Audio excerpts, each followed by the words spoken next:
দেশে যে পরিস্থিতি, মুরগি কেনা তো দূরের কথা, ডিম কিনতেই মানুষ হিমশিম খেয়ে যাচ্ছে।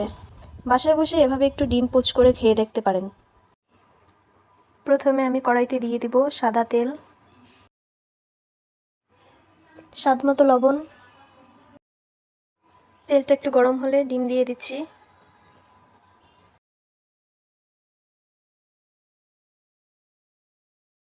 ডিমের দুই পাশটাই মুচমুচ করে ভেজে নিব।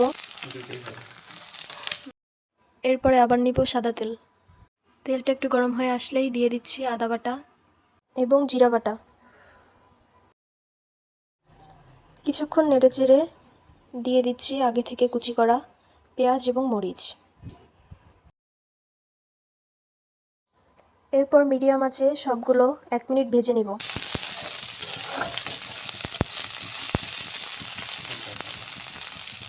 ভাজা হয়ে আসলে দিয়ে দেব কেটে রাখা ক্যাপসিকাম, গাজর এবং পাতাকপি।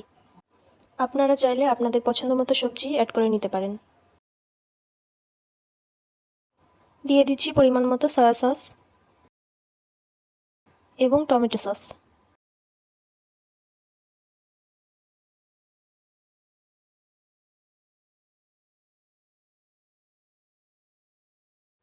চিনি দিচ্ছি, চাইলে আপনারা স্কিপ করতে পারেন।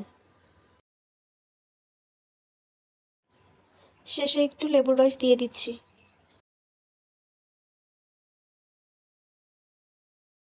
এবার ভেজে রাখা ডিমগুলো সবজির সাথে মিশিয়ে নিব।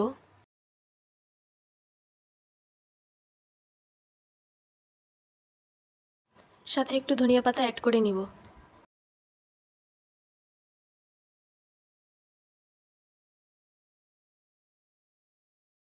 ব্যাস হয়ে গেল গরম গরম সুস্বাদু ডিম পোচ। চাইলে আপনিও বাসায় বসে এটি ট্রাই করে দেখতে পারেন।